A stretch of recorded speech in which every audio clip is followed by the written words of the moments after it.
اے اللہ پاک، مجھے اپنے دیدار کی لذت اور اپنی ملاقات کا شوق عطا فرما۔ زندگی کو خوشگوار بنانے کے لیے ایک چھوٹا سا اصول بنا لیں۔ روزانہ کچھ اچھا یاد رکھیں اور کچھ برا بھول جائیں۔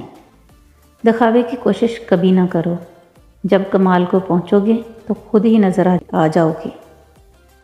وقت ثابت کر ہی دیتا ہے کہ خدا کے فیصلے کبھی غلط نہیں ہوتے۔ جب دل کو لگتی ہے تبھی تو دل اللہ سے لگتا ہے۔ دل پہ کچھ اور گزرتی ہے مگر کیا کیجیے، لفظ کچھ اور ہی اظہار کیے جاتے ہیں۔ اللہ کی پکڑ سے وہی قوم بے خوف ہوتی ہے جو تباہ ہونے والی ہو۔ خدا تو رزق دیتا ہے کیڑوں کو پتھر میں، تو کیوں پریشان ہے ہیرے موتی کے چکر میں۔ اڑ جا آسمان میں یا لگا گوتا سمندر میں، تجھے اتنا ہی ملے گا جتنا لکھا ہے تیرے مقدر میں۔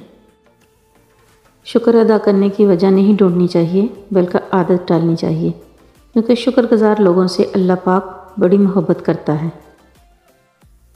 ہوتا وہی ہے جو اللہ چاہتا ہے۔ جب اللہ تعالیٰ کسی بندے سے محبت فرماتے ہیں تو اسے نرم مزاج بنا دیتے ہیں۔ مرنے کے بعد 100 لوگ پوچھیں گے کیسے انتقال ہوا، دوران زندگی کوئی نہیں پوچھتا کیسے جی رہے ہو۔ عورت کا ایک حق یہ بھی ہے کہ وہ کبھی کبھار شوہر سے روٹھ جائے، کیونکہ عورت کے ناز شوہر کو برداشت کرنا یہ بھی بیوی کا حق ہے۔ فاصلوں سے کبھی فرق نہیں پڑتا اگر رشتوں کی جڑیں مضبوط ہوں۔ انسانیت وہاں دم توڑ دیتی ہے جب ایک انسان کی مصیبت دوسرے کے لیے تماشا بن جاتی ہے۔ انسان کی سب سے بڑی دولت اس کا اچھا اخلاق ہے۔ جب انسان اندر سے ٹوٹتا ہے تو باہر خاموشی ہو جاتی ہے۔ اپنی حد میں رہنا سیکھو۔ حد میں رہنا اللہ تعالیٰ کی بڑی نعمت ہے۔ پانی حد سے بڑھ جائے تو طوفان بن جاتا ہے، انسان حد سے بڑھ جائے تو شیطان بن جاتا ہے۔ بیوی کا ذہنی سکون مرد کی توجہ ہی ہوتی ہے اور کچھ نہیں۔ کتے بھونکتے ہیں اپنے ہونے کا احساس دلانے کے لیے، جنگل کا سناٹا شیر کی موجودگی بیان کرتا ہے۔ تو جب فارغ ہوا کرو تو عبادت میں محنت کیا کرو اور اپنے پروردگار ہی سے دل لگاؤ۔ اخلاق کا تعلیم سے کوئی لینا دینا نہیں۔ میں نے ان پڑھ لوگوں کو انتہائی بدتمیز اور تعلیم یافتہ لوگوں کو انتہائی بدتمیز دیکھا ہے۔ علم یہ نہیں کہ بات کتنی گہری ہے اور الفاظ کتنے مشکل ہیں، علم یہ ہے کہ بات کتنی ضروری ہے اور الفاظ کتنے سادہ ہیں۔ انسان موت سے بچنے کی کوشش کرتا ہے، جہنم سے نہیں، حالانکہ وہ جہنم سے بچ سکتا ہے، موت سے نہیں۔ زندگی میں سادگی اپناؤ، جتنی سادہ تمہاری زندگی ہوگی اتنی پریشانیاں کم ہوں گی۔ بیوی پر اپنی کمائی کا احسان نہ جتلائیں۔ اگر آپ مزدور بن کر گھر کا خرچہ چلاتے ہیں تو وہ بھی 10 مزدوروں کے برابر گھر کا کام کرتی ہے۔ جو رب کو میرے قبول ہو وہی کاش میرے اصول ہوں، وہی صبر ہو، وہی گفتگو، وہی سادگی، وہی عاجزی۔ لوگ اچھا لکھنے اور اچھا پڑھنے والوں کو قابل کہتے ہیں، حالانکہ قابل وہ ہے جو اچھا سوچے اور اچھا بولے۔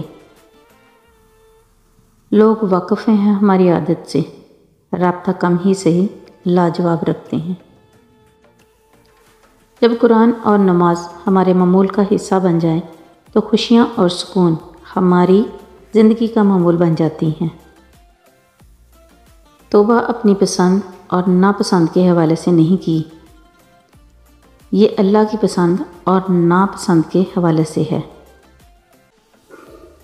حضرت عائشہ رضی اللہ عنہا فرماتی ہیں کہ میں نے عرض کیا، یا رسول اللہ صلی اللہ علیہ وآلہ وسلم، کیا آپ کی امت میں سے کوئی شخص بغیر حساب جنت میں جائے گا؟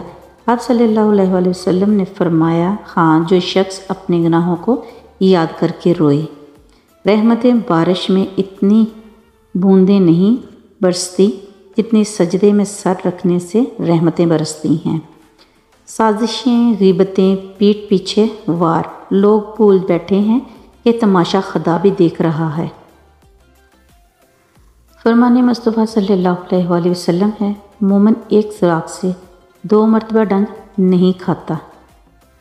نماز کیا ہے؟ بندے کا اللہ سے اس طرح ملاقات کرنا کہ وہ اللہ کے سوا کسی کو نہ جانتا ہو۔ حسد کرنے کا کوئی فائدہ نہیں، بلندیاں اللہ کی ذات دیتی ہے۔ اپنے چہرے پہ کوئی درد نہ تحریر کیجیے، وقت کے پاس نہ آنکھیں ہیں، نہ احساس، نہ دل، اپنا درد صرف اپنے رب کو بتلائیے۔ میں تو اپنی پریشانی اور غم کی فریاد اللہ کے سوا کسی سے نہیں کرتی۔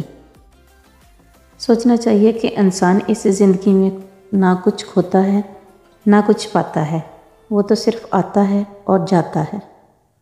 میرے چینل کو لائک کیجیے، شیئر کیجیے، سبسکرائب کیجیے۔ اللہ حافظ۔